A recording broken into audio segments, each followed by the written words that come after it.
दोस्तों, आज मैं आप लोगों को एक अमीर घमंडी बहन और एक गरीब भाई की कहानी सुनाऊंगी। अगर इससे पहले आप मेरे चैनल पर नए हैं तो प्लीज़ मेरे चैनल को सब्सक्राइब करें, वीडियो को लाइक और शेयर करें। तो आइए कहानी को सुनते हैं। एक गांव में भाई बहन रहते थे। बहन की शादी बहुत ही अमीर घर में हुई थी, परंतु भाई जो था वह बहुत गरीब था। दिन भर मजदूरी करने के बाद वह कैसे तैसे अपने घर का गुजारा कर लेता था। उसकी पत्नी जो थी वह एक संस्कारी औरत थी। वह पूजा पाठ में बहुत मन लगाती थी। उसके घर में जो बन पड़ता वह माता रानी को भोग लगाती और उनकी दिल से पूजा करती। उसके बच्चे भी बहुत संस्कारी थे। उसकी पत्नी भी अपने पति के साथ गरीबी में बहुत खुश थी, परंतु जो बहन थी वह बहुत अमीर थी, इसीलिए उसको अपनी अमीरी का बहुत घमंड था। वह अपने भाई को पहचानने से भी इनकार कर देती थी। वह अपने भाई से कोई रिश्ता नहीं रखती थी। इसकी वजह से भाई अपनी बहन को बहुत याद करता था। बहुत साल हो जाते, परंतु वह घमंडी बहन अपने भाई से ना मिलती, ना ही अपने मायके आती। एक दिन उस बेचारे गरीब भाई को किसी से यह पता चला कि उसकी बहन की ननद की शादी है। उसने सबको बुलाया, परंतु अपने भाई को ना बुलाया। बेचारा गरीब भाई अपने घर आता है और अपनी पत्नी से मुस्कुराते हुए कहने लगता है, लाओ घर में जो कुछ धन है वह मुझे दे दो। मुझे बहन के घर जाना है, इसीलिए जो उपहार मिलेंगे वह खरीद लूंगा। तभी उसकी पत्नी कहने लगती है, मुझे पता है तुम्हारी बहन ने तुम्हें नहीं बुलाया, तो तुम उसके यहाँ पर क्यों जा रही हो? हमारी गरीबी के कारण तो तुम्हारी बहन ने हमसे रिश्ता रखना ठीक ना समझा, इसीलिए मेरी बात मानो तो वहां पर ना जाओ, वरना बेइज्जती कराकर लौट आओगे। तभी भाई कहने लगा, नहीं नहीं, मेरी बहन ने मुझे बुलाया है, इसीलिए तो मैं जाने की बात कर रहा हूँ। उसकी पत्नी समझ गई कि यह खुद से जाना चाहते हैं, इनकी बहन ने इन्हें नहीं बुलाया, परंतु वह कहने लगी कि मैं भाई बहन के प्यार के बीच क्यों आऊं। इसीलिए उसने घर में बचे खुचे जो पैसे रखे थे अपने पति को दे दिया और वह पैसे लेकर बाजार चला गया। बेचारे के कपड़े गंदे और फटे हुए थे, परंतु उसने अपने लिए कपड़ा ना खरीदकर अपनी बहन के लिए कुछ उपहार खरीदे और अपनी बहन के घर जा पहुंचा। जब वह अपनी बहन के घर के दरवाजे पर पहुंचा तो उसकी देवरानी ने देख लिया। वह भागी भागी अपनी जेठानी के पास गई और कहने लगी, दीदी तुम्हारा भाई आया है। इस पर वह गुस्से से कहने लगी, उसका हुलिया कैसा है?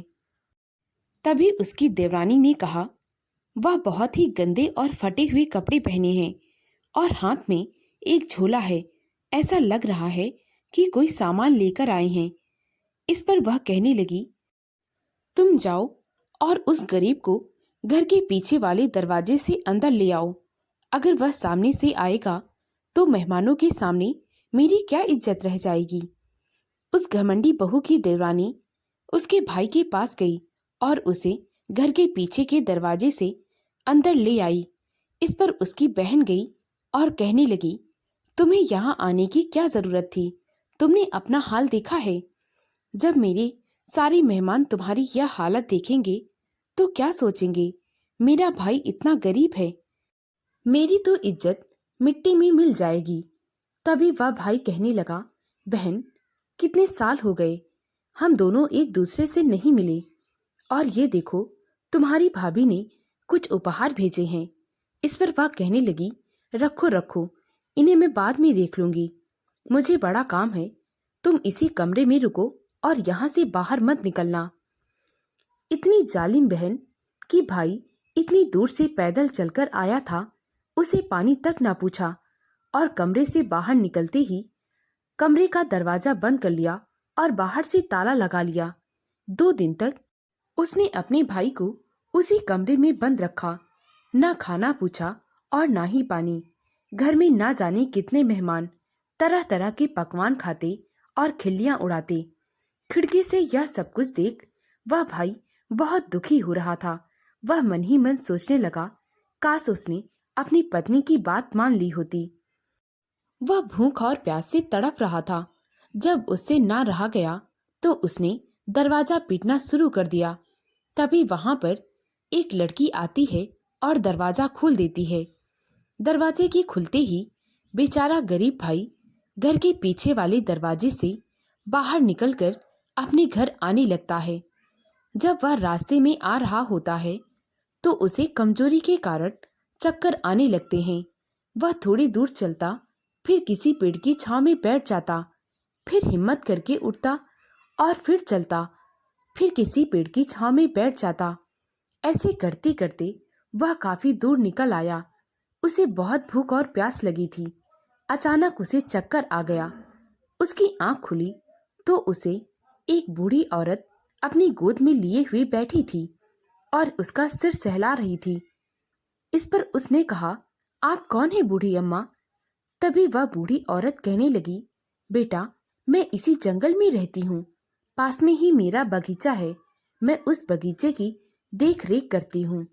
वह बूढ़ी औरत कहने लगी, बेटा, तुम मेरी छोड़ो, परंतु तुम यह बताओ कि तुम चक्कर खा के क्यों गिर गए? तुम तो बहुत कमजोर लग रहे हो। तभी उस भाई की आंखों से आंसू बहने लगते हैं और वह कहने लगता है, बूढ़ी अम्मा, मुझसे बहुत बड़ी गलती हो गई जो मैं अपनी बहन से मिलने उसके घर चला गया। मैं उसकी हैसियत का नहीं, उसके पास बहुत धन है। अगर मैं उसके मेहमानों के सामने जाता तो उसकी बेइज्जती हो जाती। इसीलिए मेरी बहन ने मुझे 2 दिन तक कमरे में बंद रखा और मुझे खाना और पानी तक नहीं पूछा। मुझे दुख इस बात का नहीं है कि मेरी बहन ने मुझे कुछ नहीं पूछा। मुझे तो दुख इस बात का है कि मैं घर खाली हाथ जाऊंगा तो मेरे बच्चे और बीबी यही कहेंगे कि मेरी बहन ने कुछ ना दिया। उसके घर में विवाह था तो वहां पर मिठाइयाँ और पकवान बने होंगे तो वह कुछ ना कुछ बांधकर अवश्य देगी, परंतु मैं तो खाली हाथ जा रहा हूँ। इस पर वह बूढ़ी औरत कहने लगी, तुम रो नहीं बेटा, मेरा बगल में ही बगीचा है, वहां पर तरबूज लगे हैं और कुछ ककड़ियां भी हैं। तुम उन्हें अपने थैले में रख लो। बूढ़ी औरत ने उस भाई के थैले में 2 तरबूज और कुछ ककड़ियां डाल दी। बेचारा भाई वह थैला लेकर अपने घर आने लगा। वह बूढ़ी औरत और कोई न थी, बल्कि वह औसान मैया थी। उसकी पत्नी माता रानी की इतनी पूजा करती थी कि स्वयं औसान मैया को उसकी मदद करने के लिए आना पड़ा। वह भाई थैला लेकर अपने घर पहुंच गया। जैसे ही उसके बीबी बच्चे ने देखा, वे दौड़कर उसके पास आ गए। बच्चों ने कहा, पिताजी, बुआ ने क्या दिया है? तभी वह कहने लगा, तुम लोग झोला खोलकर खुद ही देख लो, मैं क्या बताऊं। इस पर उसकी पत्नी ने जब झोला खोला तो उसमें तो सोने के तरबूज और चांदी की ककड़ियां। यह देख वह बहुत हैरान रह गई। वह मन ही मन सोचने लगी, हमारी ननद ने हमारे लिए इतना कुछ भेजा। तभी वह अपने पति से कहने लगी, हम तो तुम्हारी बहन को इतना गलत समझ रहे थे, परंतु आज उसने जो दिया है वह किसी को कोई नहीं देता। इतना देने की क्या जरूरत थी? उस बेचारे गरीब भाई को तो यही लग रहा था कि उसकी बहन ने कुछ ना दिया। इस झोले में तो खीरे, ककड़ी और तरबूज हैं। जब उसने झोला देखा तो उसकी आंखें फटी की फटी रह गई। उसमें सोने के तरबूज और चांदी की खीरा ककड़ियां। जब उन्होंने वह तरबूज और खीरा ककड़ियां काटे तो उसमें से हीरे जवाहरात निकलने लगे। यह देख वे बहुत हैरान रह गए। उसकी पत्नी अपनी ननद को बहुत धन्यवाद दे रही थी और ना जाने कितनी दुआएं दे रही थी, परंतु उस भाई ने अपनी बहन की सच्चाई ना बताई। अब इन लोगों के पास इतना धन हो गया था कि जितना आसपास के गांव में किसी के पास नहीं था। एक दिन भाई ने अपनी पत्नी से कहा कि आज मैं अपनी बहन के घर उससे मिलने जा रहा हूँ। बहुत दिन हो गए, वह मायके नहीं आई। आज मैं उसे अपने साथ लेकर आऊंगा। तभी उसकी पत्नी कहने लगी, हाँ, आप दीदी को अपने साथ लेकर आना। इस बार वह घोड़े हाथियों के साथ अपनी बहन के दरवाजे पर पहुंचा। रेशमी वस्त्र और कीमती उपहार देखकर फिर से उसकी देवरानी अपनी जेठानी के पास गई और कहने लगी, दीदी दीदी, आपका भाई आया है। तभी वह कहने लगी, तो आया होगा, इस बार किस हालत में आया है?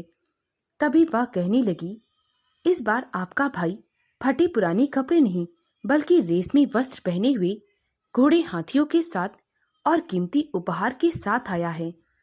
इस पर वह घमंडी बहन भागी भागी अपने भाई के पास गई और उसके गले लग गई।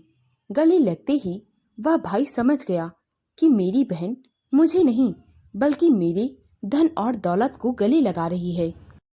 घमंडी बहन ने अपने भाई की 2-3 दिन तक खूब खातिर की। जब उसका भाई घर चलने लगा तो वह अपनी बहन से बोला, इस बार मैं तुम्हें अपने साथ घर ले चलूंगा। बहुत दिन हो गए, तुम अपने मायके नहीं गई। वह घमंडी बहन अपने भाई के साथ जाने के लिए तैयार हो गई। भाई अपनी बहन को लेकर अपने घर वापस आ गया। कुछ दिनों तक वह घमंडी बहन अपने मायके में बड़े आराम से रही। फिर वह कहने लगी, भाई अब मैं अपने घर जाऊंगी। इस पर भाई ने कहा, बहन, मैंने तुम्हारे लिए मोची से कहकर जूतियां बनवाई हैं। 1-2 दिन रुक जाओ, जब जूतियां बन जाएंगी तो तुम चली जाना। 2 दिन बाद जब भाई अपनी बहन के लिए जूतियां लाया तो वे जूतियां देखकर घमंडी बहन हैरान रह गई। उन जूतियों में हीरे जवाहरात जड़ी हुई थी। वह घमंडी बहन खुशी से झूम उठी और उसने जूतियां पहनी। जैसे ही वह चलने लगी, उनमें से आवाज आई। धन के घमंड में बहन ने भाई को कमरे में किया बंद, भूखा प्यासा रखा।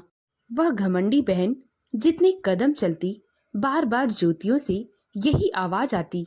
यह आवाज सुनकर सभी लोग बड़े हैरान रह गए। इस पर भाई से उसकी पत्नी ने पूछा, इन जूतियों से आवाज कौन सी आ रही है? ये जूतियां आखिर क्या कह रही हैं? इस पर भाई कहने लगा, मुझे नहीं पता। मैंने तो अपनी बहन के लिए जूतियां बनवाई थी, परंतु ना जाने मोची ने कैसी जूतियां बनाई जिनमें से यह आवाज आ रही है। इस पर उसकी पत्नी कहने लगी, आप जरूर मुझसे कुछ छुपा रहे हैं। मुझे बताइए कि सच्चाई क्या है। उसकी पत्नी बार बार पूछती रही, परंतु उसने कुछ ना बताया। यह देख उस घमंडी बहन को सब कुछ समझ में आ गया था कि उसने अपने भाई के साथ कितना गलत किया है।